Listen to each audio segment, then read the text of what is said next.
ಪಾಪವ ಕಳೆಯೋ ಪರಮ ಪಾವನ ಮಂಗಳವಾಸನೆ. ಸ್ವಾಮಿಯೇ ಶರಣಮಯ್ಯಪ್ಪ. ಸ್ವಾಮಿ ಶರಣಂ. ಕಲಿಯುಗ ವರದ ಶ್ರೀಧರ್ಮಶಾಸ್ತ್ರ ಆ ಸ್ವಾಮಿ ಅಯ್ಯಪ್ಪನ ಆ ಒಂದು ಮಹಿಮೆಯನ್ನು ಬಣ್ಣಿಸಲಿಕ್ಕೆ ಪದಗಳೇ ಸಾಲದು. ಆ ಸ್ವಾಮಿ ಅಯ್ಯಪ್ಪ ನಾವು ಮಾಲಾಧಾರಣೆಯನ್ನು ಮಾಡಿದ ನಂತರ ಪ್ರತಿಯೊಂದು ವಸ್ತುವು ಕೂಡ ನಮಗೆ ಸ್ವಾಮಿ ಅಯ್ಯಪ್ಪನೇ, ಪ್ರತಿಯೊಂದು ಸ್ವಾಮಿಗಳು ಕೂಡ ಸ್ವಾಮಿ ಅಯ್ಯಪ್ಪನೇ. ಇಂತಹ ಸಂದರ್ಭದಲ್ಲಿ ಆ ಭಗವಂತ ಯಾವ ರೂಪದಲ್ಲಿ ಆ ಭಗವಂತ ಬಂದು ನಮ್ಮನ್ನು ಆ ಒಂದು ಮಾಲೆಯನ್ನು ಸ್ಪರ್ಶನೆ ಮಾಡ್ತಾರೋ ಮತ್ತು ನಮ್ಮನ್ನು ಆ ಒಂದು ಆಶೀರ್ವದಿಸ್ತಾರೋ ಗೊತ್ತಿಲ್ಲ. ಅದಕ್ಕಾಗಿ ಪ್ರತಿ ಕ್ಷಣವೂ ಕೂಡ ನಾವು ಆ ಭಗವಂತನ ನಾಮಸ್ಮರಣೆಯನ್ನು ಮಾಡ್ತಾ ನಮ್ಮ ಜೀವನವನ್ನು ಆ ಒಂದು ಏನು ಆ ಭಗವಂತ ನಡೆಸ್ತಾರೆ ಆ ರೀತಿ ನಡ್ಕೋಬೇಕು. ಏನಪ್ಪ ವಿಚಾರ ಅಂದರೆ, ನಿನ್ನೆ ಮಾಲಾಧಾರಣೆ ಮಾಡಿದ್ದೀವಿ. ಇಂದು 17/11/2024 ಭಾನುವಾರ ಆ ಭಗವಂತನ ಮಂಡಲ ವ್ರತವನ್ನು ಮಾಡುವಂತಹ ಪ್ರಥಮ ಬಾರಿಗೆ ಮಂಡಲ ವ್ರತವನ್ನು ಮಾಡುವಂಥ ಸ್ವಾಮಿಗಳು ಬೆಂಗಳೂರಿನಿಂದ ಈ ಪಾಮರನನ್ನು ಹುಡುಕೊಂಡು ಬಂದಿದ್ದಾರೆ. ಅದು ಆ ಸ್ವಾಮಿ ಅಯ್ಯಪ್ಪನ ಪ್ರತಿರೂಪವೇ ಅಂತ ಭಾವಿಸಿ ನಾವು ಆ ಸ್ವಾಮಿಗಳಿಗೆ ನಮಿಸಲೇಬೇಕು.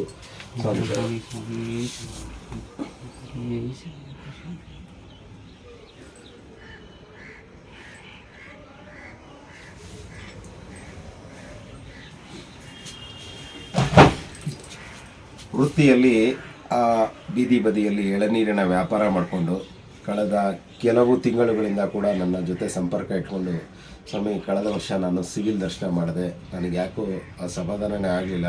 ಹೇಗೆ ಸ್ವಾಮಿ ಶಬರಿಮಲೆ ಯಾತ್ರೆ ಅಂದರೆ, ಸ್ವಾಮಿ ಎಲ್ಲ ಗುರುಸ್ವಾಮಿಗಳು ತಿಳಿಸ್ತಿರುವಂತೆಯೇ ಆ ಶಬರಿಮಲೆ ಯಾತ್ರೆಗೆ ಮಂಡಲ ವ್ರತ ಮಾಡಬೇಕು ಅಂದರು. ಸ್ವಾಮಿ ಖಂಡಿತವಾಗಿ ಮಾಡ್ತೀನಿ ಅಂತ ಕಳೆದ ಒಂದು ಏನು ಅಕ್ಟೋಬರ್ ತಿಂಗಳ 5ನೇ ತಾರೀಕು ಮಾಲಾಧಾರಣೆಯನ್ನು ಮಾಡಿ ಈ ತಿಂಗಳು 22ಕ್ಕೆ ಶಬರಿಮಲೆ ಯಾತ್ರೆಗೆ ಹೊರಟಿದ್ದಾರೆ. ಆ ಸ್ವಾಮಿಗಳು 48 ದಿನ ವ್ರತ ಮಾಡಿ ಈಗ ನಮ್ಮ ಮನೆಗೆ ಬಂದಿರೋದೇ ನಮ್ಮ ಭಾಗ್ಯ. ಈ ಬಡವರ ಮನೆಗೆ ಆ ಭಗವಂತ ಕಾಲಿಟ್ಟಂತೆ ಆ ಸ್ವಾಮಿಗಳು ಬಂದಿದ್ದಾರೆ. ಅವರ ಹೆಸರು ವೀರೇಶ್ ಅಂತ. ಸ್ವಾಮಿ ಶರಣ. ಸ್ವಾಮಿ ಕಳೆದ ವರ್ಷ ಸಿವಿಲ್ ದರ್ಶನ ಮಾಡಿದ್ರಿ. ಈಗ ನಮ್ಮ ಮನೆಗೆ ಪಾಪ ಬೆಂಗಳೂರಿನಿಂದ ನಿಮ್ಮ ಕಾರ್ಯ ಎಲ್ಲ ಬಿಟ್ಟು ಬಂದಿದ್ದೀರಾ. ಅದಕ್ಕೆ ನಿಮಗೆ ಕೋಟಿ ಕೋಟಿ ಕೋಟಿ ಪ್ರಣಾಮಗಳು. ಗುರುವೇ ನಮಃ, ಗುರುವೇ ದೈವ. ಈಗ ಸಿವಿಲ್ ದರ್ಶನ ಮಾಡಿ ಈಗ ಮಾಲಾಧಾರಣೆ ಮಾಡಿದ್ರ, ಏನು ಅನ್ನಿಸ್ತದೆ? ಏನಿಲ್ಲ ಸ್ವಾಮಿ, ಫಸ್ಟ್ ಆಫ್ ಆಲ್ ಏನಂದರೆ ನಾನು ಗುರುವಿನ ದರ್ಶನ ಮಾಡೋಕ್ಕಂತ ಬಂದೆ ಸ್ವಾಮಿ. ನಿಮ್ಮನ್ನು ನೋಡಿದ ದರ್ಶನ ಗುರುಸ್ವಾಮಿನ ನಾನು ನೋಡಿ ತುಂಬ ದಿನ ಆಯ್ತು ಸ್ವಾಮಿ. ಅದಕ್ಕೆ ಕೇಳಿ ನಾನು ಯಾವತ್ತೇ ಅಯ್ಯಪ್ಪ ಸ್ವಾಮಿ ನಿಮ್ಮ ನೋಡ್ತೀವಿ ಅನ್ನಂಗೆ ಆಯ್ತು ಸ್ವಾಮಿ. ಬಂದು ಇವತ್ತು ಅದಕ್ಕಿಂತ ದರ್ಶನ ಮಾಡಿ ನಿಮ್ಮ ನಮಸ್ಕಾರ ಮಾಡಿ ಪಾದ ನಮಸ್ಕಾರ ಮಾಡಿ ದರ್ಶನ ಪಡೆದಲ್ಲ ಅಷ್ಟೇ ಸಾಕು ಸ್ವಾಮಿ. ಯಾಕಂದರೆ ನಮಗೆ ಎಲ್ಲ ಮಾರ್ಗದರ್ಶನ ನೀವು ಸ್ವಾಮಿ. ನೀವು ಮಾರ್ಗದರ್ಶನ ಕೊಟ್ಟು ಈ ದಾರಿಯಲ್ಲಿ ನಡೀರಿ ಸ್ವಾಮಿ ಅಂತೇಳಿ ಗುರುಸ್ವಾಮಿ ಹೇಳಿದ ದಾರಿಯಲ್ಲಿ ನಡೆದಿದೆ ಸ್ವಾಮಿ. ಈಗ ನೀವು ಸಿವಿಲ್ ದರ್ಶನಕ್ಕೆ ಈಗಲೂ ಏನು ವ್ಯತ್ಯಾಸ ಮಾಡಿದ್ರಿ ಸ್ವಾಮಿ? ನನಗೆ ಹೋದ ವರ್ಷ ನಾನು ಸಿವಿಲ್ ಡ್ರೆಸ್ಸಲ್ಲಿ ಹೋಗಿದ್ದೆ ತಪ್ಪು ಸ್ವಾಮಿ. ಮಾಲೆ ಹಾಕ್ಕೊಂಡೇ ಹೋಗ್ಬೇಕಾಗಿತ್ತು. ಮಾಲೆ ಹಾಕ್ಲಾರ್ದಂಗೆ ನಾನು ಸಿವಿಲ್ ಡ್ರೆಸ್ಸಲ್ಲಿ ಹೋದೆ. ಅದು ತಪ್ಪಾಯ್ತು ಅವತ್ತು. ನಾನು ಸ್ವಾಮಿನ ಹತ್ರ ಅಲ್ಲೇ ಬೇಡ್ಕೊಂಬಂದೆ ಸ್ವಾಮಿ, ಈ ವರ್ಷ ತಪ್ಪಾಗಿದೆ ಸ್ವಾಮಿ, ನಾನು ಏನಾದರೂ ತಪ್ಪು ಮಾಡಿದ್ರೆ ಕ್ಷಮೆ ಇರಲಿ ಸ್ವಾಮಿ ಅಂತೇಳಿ ನಾನು ಬರೋ ವರ್ಷ ಮಾಲೆ ಹಾಕಿಯೇ ಬರ್ತೀನಿ ಸ್ವಾಮಿ. ನಾನು 48 ದಿನ ವ್ರತ ಮಾಡಿನೇ ಬರ್ತೀನಿ ಸ್ವಾಮಿ ಅಂತೇಳಿ ಮಾಲೆ ಹಾಕಿ 48 ದಿನ ಇವತ್ತು ಹೋದ ತಿಂಗಳು 5ನೇ ತಾರೀಕು ಆಯ್ತು ಸ್ವಾಮಿ. ಈ ತಿಂಗಳು 17ನೇ ತಾರೀಕಿದೆ ಸ್ವಾಮಿ. 22ಕ್ಕೆ ಹೊರಡೋಣ ಅಂತ ಕೇಳಿ ಬಂದು ನಿಮ್ಮ ಹತ್ರ ದರ್ಶನ ಪಡ್ಕೊಂಡು ಹೋಗಿ ಮನೇಲಿ ಪೂಜೆ ಎಲ್ಲ ಮಾಡಿಸಿ ಹಿರುಮುಡಿ ಕಟ್ಸೋಣ ಅಂತ ಬಂದೆ ಸ್ವಾಮಿ. ಈಗ ಪ್ರಾರಂಭದಲ್ಲಿ ನೀವು ಮಂಡಲ ವ್ರತ ಪ್ರಾರಂಭ ಮಾಡಿದಾಗ ನಿಮ್ಮ ಮನಸ್ಸಿನಲ್ಲಿ ಗೊಂದಲಗಳು ಅಲ್ಲ, ಪ್ರಾರಂಭದಲ್ಲಿ ಏನಾದರೂ ಬಂದಿದ್ದುಂಟ? ಮಳೆ ಹಾಕಿದ ಮೊದಲ ದಿವಸದಲ್ಲಿ ಭಾಳ, ಯಾಕೆಂದರೆ ಚಂಚಲತೆ ಇರುತ್ತೆ ಮನುಷ್ಯನಿಗೆ. ಹೌದು ಸರ್. ಒಂದು 2 ದಿನ ಏನಂದರೆ ಒಂದು ವಾರ ಸ್ವಲ್ಪ ಕಷ್ಟ ಅನ್ನಿಸ್ತು. ಒಂಥರ ಮನೆ ಬೇರೆಯವ್ರ ಥರ ಬೇರೆಯವರು ಏನೇನೋ ಅನ್ನಕತ್ಬಿಟ್ರು, ಬೇರೆಯವ್ರು ಏನೇನೋ ಮಾತಾಡೋದು ಸ್ವಾಮಿ. ಅಯ್ಯಪ್ಪ ಎಲ್ಲದಕ್ಕೂ ದಾರಿ ತೋರಿಸೋದು ಸ್ವಾಮಿ. ಅವತ್ತಿಂದ ನನಗೆ ಯಾವುದು ಕಷ್ಟ ಇಲ್ಲ. ನಾನು 48 ದಿನ ವ್ರತ ಮಾಡಿದ್ರಲ್ಲ, 50 ದಿನ ಅಲ್ಲ 100 ದಿನ ಮಾಡಿದ್ರು ನನಗೆ ಕಷ್ಟ ಇಲ್ಲ ಸ್ವಾಮಿ. ಎಲ್ಲರಿಗೂ ಒಂದು ದಾರಿ ತೋರಿಸ್ಬಿಟ್ಟು ಅಯ್ಯಪ್ಪ ಡೈಲಿ ನಾನು ಮುಂದೆ ಬೆಳಗ್ಗೆ 4 ಗಂಟೆಗೆ ಎದ್ದರೆ ಸ್ವಾಮಿ 5 ಗಂಟೆ 5:15 ಪೂಜೆ ಮುಗಿಸ್ಕೊಂಡು ಬರೋಷ್ಟಿಗೆ ನನಗೇನಾದ್ರು ತೊಂದರೆ ಆದರೂ ಮಾಲ್ ಬರಲಿಲ್ಲ ಅಂದ್ರೂ ಬೇರೆಯವ್ರು ಫೋನ್ ಮಾಡಿದ್ರೆ ಯಾರಾದರೂ ಬಂದು ದಾರಿ ತೋರಿಸಿ ನಮಗೆ ತೊಗೊಳ್ಳಿ ಸ್ವಾಮಿ, ಮಾಲ್ ಇದೆ ಬಂದಿದೆ ಬನ್ನಿ ಸ್ವಾಮಿ ಅಂತ ಫೋನ್ ಮಾಡಿ ತರಿಸೋ ಸ್ವಾಮಿ. ಅವ್ರಿಗೆ ಕಳಿಸ್ಕೊಡ್ರು. ಇಲ್ಲ ನಾನೇ ಗಾಡಿ ತೊಗೊಂಡೋದ್ರೆ ನಾನೇ ಹಾಕೊಂಡ್ಬಂದ್ಬಿಡ್ತೀನಿ ಸ್ವಾಮಿ. ಯಾವುದರಲ್ಲೂ ತೊಂದರೆ ಇಲ್ಲ ಸ್ವಾಮಿ. ಯಾರ್ಯಾರು ಸುಮ್ಮನೆ ಯಾರ್ಯಾರು ಕೇಳಬೇಡಿ ಸ್ವಾಮಿ. ನೀವು ವ್ರತ ಮಾಡಿ ಸ್ವಾಮಿ, ಅಯ್ಯಪ್ಪ ನಿಮ್ಮ ಕಣ್ಣೆದ್ರಿಗೇನೆ ದರ್ಶನ ಆಗ್ತಾನೆ ಸ್ವಾಮಿ. ಎಲ್ಲರಲ್ಲೂ ಅಯ್ಯಪ್ಪ ಸ್ವಾಮಿಗಳು ಕಾಣ್ತೀರ ಸ್ವಾಮಿ. 48 ದಿನ ವ್ರತ ಮಾಡಿ ಸ್ವಾಮಿ. ಯಾರಲ್ಲೂ ಏನು ತಪ್ಪಿಲ್ಲ ಸ್ವಾಮಿ. ಯಾರು ಮಾಲ್ಗಳು ಅದು ಬರಲ್ಲ ಇದು ಬರಲ್ಲ, ಯಾರು ತಪ್ಪು ಮಾಡಬೇಡಿ. 48 ದಿನ ವ್ರತ ಮಾಡಿ ಸ್ವಾಮಿ. ಅಯ್ಯಪ್ಪನ ದರ್ಶನ ಮಾಡಿ ಸ್ವಾಮಿ.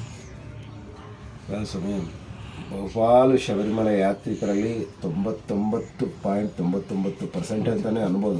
ಯಾಕೆಂದರೆ ತತ್ಕಾಲ ಮಲೆ ಹಾಕ್ಕೊಳ್ತಾರೆ, 3 ದಿನಕ್ಕೆ ಹಾಕ್ಕೊಳ್ತಾರೆ, 5 ದಿನಕ್ಕೆ ಹಾಕ್ಕೊಳ್ತಾರೆ. ಅದು ಗೊತ್ತಿದ್ದು ಮಾಡ್ತಾರೋ ಗೊತ್ತಿಲ್ಲದೆ ಮಾಡ್ತಾರೋ ಅದು ಅವರ ಭಗವಂತ ಅವ್ರಿಗೆ ಇದು. ಏನು ಹೇಳ್ತೀರಾ ಅಂತ ಸ್ವಾಮಿಗಳಿಗೆ? ಸ್ವಾಮಿ ಶರಣಂ, ಸ್ವಾಮಿಯೇ ಶರಣಮಯ್ಯಪ್ಪ. ಸ್ವಾಮಿ, ಆ ಥರ ತಪ್ಪುಗಳು ಮಾಡಲೇಬೇಡಿ ಸ್ವಾಮಿ. ಆ ಥರ ತಪ್ಪು ಮಾಡಾಗಿದ್ರೆ ನೀವು ಅಯ್ಯಪ್ಪ ಸ್ವಾಮಿ ನೀವು ಅಲ್ಲಿಗೆ ಹೋಗ್ಬಿಟ್ಟು ನೋಡೋ ಬದಲು ಇಲ್ಲೇ ದೇವಸ್ಥಾನದಲ್ಲಿ ನೋಡ್ಬೋದು ಸ್ವಾಮಿ. ನೀವು ಅಲ್ಲಿಗೆ ಹೋಗಿ ಯಾರು ವ್ರತ ಮಾಡಲಾರ್ದಂಗೆ ತಪ್ಪು ಮಾಡಿ ನೀವು ಆ ಕೆಲಸಕ್ಕೆಲ್ಲ ಹೋಗಲೇಬೇಡಿ ಸ್ವಾಮಿ.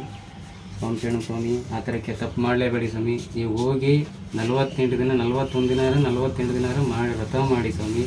ನೀವು ದರ್ಶನ ಪಡೀರಿ ಅಯ್ಯಪ್ಪಂದು. ಕಣ್ಣು ಪೂರ್ತ ದರ್ಶನ ಅಯ್ಯಪ್ಪ ನಿಮಗೆ ಕಣ್ಣು ಪೂರ್ತ ದೊರಕುತ್ತಾನೆ ಸ್ವಾಮಿ. ನೀವು 41 ದಿನ ಮಾಡಲಾರ್ದಂಗೆ ನೀವು ಬರೀ 3 ದಿನಕ್ಕೆ 2 ದಿನಕ್ಕೆ ಹೋದರೆ ಅದು ಸುಮ್ಮನೆ ದಿಂಬಾಚಾರಕ್ಕಾಗುತ್ತೆ ಸ್ವಾಮಿ. ನೀವು ಹೋಗಿ 2 ದಿನಕ್ಕೆ ಹೋಗಿ ಅಯ್ಯಪ್ಪ ನೋಡ್ಬಿಡ್ತೀವಿ ಅಂತ ಹೇಳ್ಬಿಟ್ಟು ಆ ಕೆಲಸ ಮಾಡಬೇಡಿ ಸ್ವಾಮಿ. ಸ್ವಾಮಿ ಶರಣಂ. ತಪ್ಪಾಯ್ತಲ್ಲಿ ತಿದ್ದಿ ಬುದ್ಧಿ ನೀಡಿ ಸ್ವಾಮಿ. ನಾನು ತಪ್ಪು ಮಾಡಿದರೆ ಏನಾದ್ರು ತಪ್ಪಾಗಿ ಮಾತಾಡಿದರೆ ಕ್ಷಮಿಸಿ ಸ್ವಾಮಿ. ಸ್ವಾಮಿ ಶರಣಂ. ಆ ಭಗವಂತನೇ ಬಂದು ಅವರ ಬಾಯಿಂದ ನುಡಿಸ್ತಾ ಇದ್ದಾರೆ ಸ್ವಾಮಿ. ಇನ್ನು ಮುಂದೆ ಈಗ ಏನು ಮಾಡಿಬಿಟ್ಟಿದ್ರೆ ಗೊತ್ತಿದ್ದೋ ಗೊತ್ತಿದ್ದನೋ, ನಾನೂ ಕೂಡ ಆ ಮಂಡಲ ವ್ರತ ಇಲ್ಲದೆ ಶಬರಿಮಲೆಗೆ ಹೋಗ್ತಾ ಇದ್ದೆ ಸ್ವಾಮಿ. ನಮಗೆ ಶ್ರೀಯುತ ವೆಂಕಟೇಶ್ ಗುರುಸ್ವಾಮಿಗಳು ಅಂತ ಬೆಂಗಳೂರಿನವರು, ಅವರು ಆ ಒಂದು ತಿಳಿದು ಹೇಳಿದ ನಂತರ ಆ ಒಂದು ಅವರ ಪಾದಗಳಿಗೆ ನಮಿಸುತ್ತಾ ನನ್ನನ್ನು ತಿದ್ದಿ ತೀಡುತ್ತಿರುವಂಥ ಎಲ್ಲ ಇಂಥ ಸ್ವಾಮಿಗಳ ಆ ಒಂದು ಮಾರ್ಗದರ್ಶನದಲ್ಲಿ ಆ ಒಂದು ಮಂಡಲ ವ್ರತವನ್ನು ಮಾಡಿ ಆ ಭಗವಂತ ಕರೆಸ್ಕೊಳ್ತಾ ಇದ್ದಾರೆ. ಆ ಭಗವಂತ ದಯಾಮಯ. ಯಾಕೆಂದರೆ ಎಲ್ರಿಗೂ ಕೂಡ ಆ ಭಾಗ್ಯ ಬರಲ್ಲ. ಆ ಭಾಗ್ಯ ಎಲ್ರಿಗೂ ಬರಬೇಕು ಅನ್ನೋದು ನೀವು ಮನಸ್ಸು ಮಾಡಿದ್ರೆ ಆಗುತ್ತೆ ಸ್ವಾಮಿ. ಆ ಮನಸ್ಸು ಮಾಡಿ ಈ ಒಂದು ಇಷ್ಟು ದೂರ ಬಂದು ಪಾಪ ಅವರು ಕಾರ್ಯ, ಏಕೆಂದರೆ ಒಂದು ಕ್ಷಣವೂ ಕೂಡ ಅವರು ಕಾಯಕವೇ ಕೈಲಾಸ ಅಂತೀವಿ, ಅದನ್ನು ಬಿಟ್ಟು ಬಂದಿದ್ದಾರೆ. ಅವರಿಗೆ ಮತ್ತೊಮ್ಮೆ ನಾವು ಅನಂತ ಧನ್ಯವಾದಗಳು ಸಲ್ಲಿಸಬೇಕು. ಸ್ವಾಮಿ ಶರಣಂ, ಸ್ವಾಮಿ ಶರಣಂ. ಇದು ಬೆಂಗಳೂರಿನಿಂದ ಪ್ರತಿದಿನ ತಮ್ಮ ವೃತ್ತಿ ಜೀವನಕ್ಕಾಗಿ ಎಳನೀರಿನ ವ್ಯಾಪಾರ ಮಾಡ್ತಿದ್ದಾರೆ. ಸ್ವಾಮಿ, ನೀವು ಕಾಯಕ ಯಾವ್ದು ಬೇಕಾದರೂ ಮಾಡಿ ಸ್ವಾಮಿ. ಕಾಯಕವೇ ಕೈಲಾಸ. ಆ ಕಾಯಕಕ್ಕೂ ವ್ರತಕ್ಕೂ ಸಂಬಂಧ ಇಲ್ಲ. ನಿಮ್ಮ ವ್ರತ ನಿಮ್ಮ ಮನಸ್ಸಿಗೆ ಸಂಬಂಧಿಸಿದ್ದು. ನಿಮ್ಮ ಯಾರೋ ಒಬ್ರು ಏನೋ ಹೇಳ್ತಾರೆ ಅನ್ನೋದನ್ನು ಬಿಟ್ಬಿಡಿ. ಆ ಭಗವಂತ ನಿಮ್ಮನ್ನು ನೋಡ್ತಾ ಇದ್ದಾರೆ.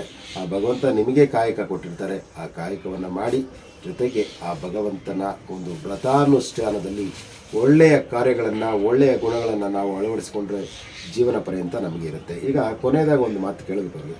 ಸೊ ಈ ವರ್ಷ ಯಾತ್ರೆ 22ಕ್ಕೆ ಹೋಗ್ತಾ ಇದ್ದೀರಾ.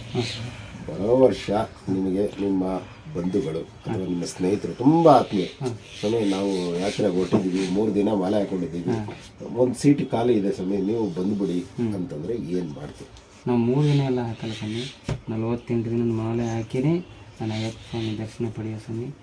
3 ದಿನ 2 ದಿನ 1 ದಿನ ಹಾಕೋದೇ ಇಲ್ಲ ಸ್ವಾಮಿ. ಯಾರೋ ಒತ್ತಾಯಕ್ಕೆ ಕರೆದು ಅದು ಎಂಥದ್ದು ಆಗಿರಲಿ ಸ್ವಾಮಿ. ನಾನು ಅವತ್ತಿನ ಈಗ ನಮ್ಮ ಸ್ವಾಮಿ, ಈ ನಮ್ಮ ಸಣ್ಣ ಸ್ವಾಮಿ, ನಮ್ಮ ಮಗಳ ಸ್ವಾಮಿ ಹಾಕ್ಸ್ಬೇಕಾದ್ರೆ 3 ದಿನಕ್ಕೆ ನನಗೆ ಅಷ್ಟೊಂದು ನೋವು ಅನಿಸ್ತು ಸ್ವಾಮಿ. ಸುಮಾರು ಅವ್ರಿಗೆ ಒಂದು 10 ದಿನ ಹಾಕ್ಸ್ಬೇಕು ಅಂತಂದೆ ಸ್ವಾಮಿ. ಸ್ವಲ್ಪ ನೆಗಡಿ ಕೆಮ್ಮು ಇರೋದ್ರಿಂದ ಅವ್ರಿಗೆ ಬರೀ 3 ದಿನಕ್ಕೆ ಹಾಕ್ಸ್ತಾರೆ ಸ್ವಾಮಿಗಳಿಗೆ. ಹೇಳಿ. ನಮ್ಮ ಸ್ವಾಮಿ ಈಗ 3 ದಿನಕ್ಕೆ ಹಾಕ್ಸ್ತಾನೆ ಸ್ವಾಮಿ ಅವ್ರಿಗೆ. ಸ್ವಲ್ಪ ಅವ್ರಿಗೆ ಆಮೇಲೆ ನಮ್ಮ ಹಳೆಯ ಸ್ವಾಮಿ ಒಬ್ಬರು 48 ದಿನ, ಅವರು 48 ದಿನ ಈಗ ನಮ್ಮ ಜೊತೆನೇ ಮಾಲೆ ಆಗಿದ್ರು. ಅವರು ಫಸ್ಟ್ ವರ್ಷನೇ ಸ್ವಾಮಿ. ಹೋದ ವರ್ಷ ಸಿವಿಲ್ ಡ್ರೆಸ್ಸಲ್ಲಿ ಮಾಡಿದ್ರು. ಈ ವರ್ಷದಲ್ಲಿ 48 ದಿನ ವ್ರತ ಮಾಡಿ ಅವರು ವ್ರತ ಮಾಡಿದ್ದಾರೆ ಸ್ವಾಮಿ. ನಾವು ವ್ರತ ಮಾಡಿಸಿ ಸ್ವಾಮಿ. ಇವರು ನನ್ನ ಮುದ್ದಾದ 3 ಮಕ್ಕಳಲ್ಲಿ ಒಬ್ಬರು ಪಾಪ ವಿಡಿಯೋ ಮಾಡ್ತಾ ಇದ್ದಾರೆ ದೊಡ್ಡವರು. ಇವರು ಅವಳಿ ಜವಳಿ. ಇವರು ನಾನು ಮಾಲಾಧಾರಣೆಯನ್ನು ಮಾಡಿದಾಗಿಂದನೂ ನೋಡಿ ಈ ರೀತಿಯೇ. ಇವರು ನಿನ್ನೆಯಿಂದಲೂ ಶಬರಿಮಲೆ ಸ್ವಾಮಿ ಅಯ್ಯಪ್ಪನ ನೆನೆಸ್ಕೊಂಡೇ ಪಾಪ ಪ್ರತಿದಿನ ನೆನೆಸ್ತಾ ಇರ್ತಾರೆ. ಆ ಮಕ್ಕಳಲ್ಲಿ ನೀವು ಹೇಳಿದ್ರಿ 3 ವರ್ಷ ಅಂತ. ಆ ಮಕ್ಕಳು ನಿಜಕ್ಕೂ ದೈವ ಸ್ವರೂಪಿ. ಆ ಮಕ್ಕಳು ಯಾವಾಗಲೂ ಕೂಡ ಸ್ವಾಮಿ ಅಯ್ಯಪ್ಪನನ್ನು ಆಟಾಟೋಪ ಮಾಡಿದ್ರು ಕೂಡ ಭಗವಂತನಿಗೆ ಬೇಗ ತಲುಪೋದು ಅದೇನೆ. ಆ ಮಗುವಿಗೆ ಆರೋಗ್ಯವಾಗಿ 100 ವರ್ಷ ಚೆನ್ನಾಗಿರಲಿ. ನಿಮ್ಮ ಶಬರಿಮಲೆ ಯಾತ್ರೆ ಭಗವಂತ ಸುಖವಾಗಿ ಕರ್ಕೊಂಡೋಗಿ ಅಷ್ಟೈಶ್ವರ್ಯವನ್ನು ಕೊಟ್ಟು ಕಾಪಾಡಲಿ ಅಂತ ಸ್ವಾಮಿ ಅಯ್ಯಪ್ಪನಲ್ಲಿ ಪ್ರಾರ್ಥನೆ ಮಾಡ್ತೀನಿ ಸ್ವಾಮಿ. ಶಬರಿಮಲೆ ಯಾತ್ರೆ ಮಾಡ್ತಾ ಇದ್ದೀರಾ, ನಿಮ್ಮ ಪಾದಾರವಿಂದಕ್ಕೆ ಕೋಟಿ ಕೋಟಿ ಪ್ರಣಾಮಗಳು. ಇವರಂತೆ ಕೂಡ ತಾವು ಕೂಡ ಮಂಡಲ ವ್ರತವನ್ನು ಮಾಡಿ ಆ ಆನಂದವನ್ನು ಅನುಭವಿಸಿ ಅನ್ನೋದು ಆ ಸ್ವಾಮಿ ಅಯ್ಯಪ್ಪನ ವಿಚಾರ ಸ್ವಾಮಿ. ಇಲ್ಲಿ ಆ ಭಗವಂತನಿಗಾಗಿ ವ್ರತವನ್ನು ಮಾಡುವಂಥದ್ದು, ಆ ಭಗವಂತನಿಗಾಗಿ ಏನೋ ಕೊಡಲಿಕ್ಕೆ ನಾವೇನೋ ಸಂಪಾದನೆ ಮಾಡಿಲ್ಲ, ಎಲ್ಲ ಕೊಟ್ಟಿರೋದು ಅವರೇ. ನಮ್ಮನ್ನು ಒಂದು ಸರಿದಾರಿ ತರಲಿಕ್ಕೆ ಆ ವ್ರತ ಇದೆ. ಆ ವ್ರತವನ್ನು ಪಾಲಿಸಿ ಅಂತ ಮತ್ತೊಮ್ಮೆ ಕೇಳ್ಕೊಳ್ತಾ ಇದ್ದೀನಿ. ನನಗಿಂತ ಕಿರಿಯವನು ಯಾರಿಲ್ಲ. ESS ಮೀಡಿಯಾ ಯೂಟ್ಯೂಬ್ ಚಾನಲ್ಗಾಗಿ ಹಾಗೂ ಮಣಿಕಂಠನ ಮಹಿಮೆ ಫೇಸ್ಬುಕ್ ಪೇಜ್ಗಾಗಿ TS ಕಣ್ಣನ್, ರಾಮನಗರ. ಸ್ವಾಮಿ ಶರಣಂ.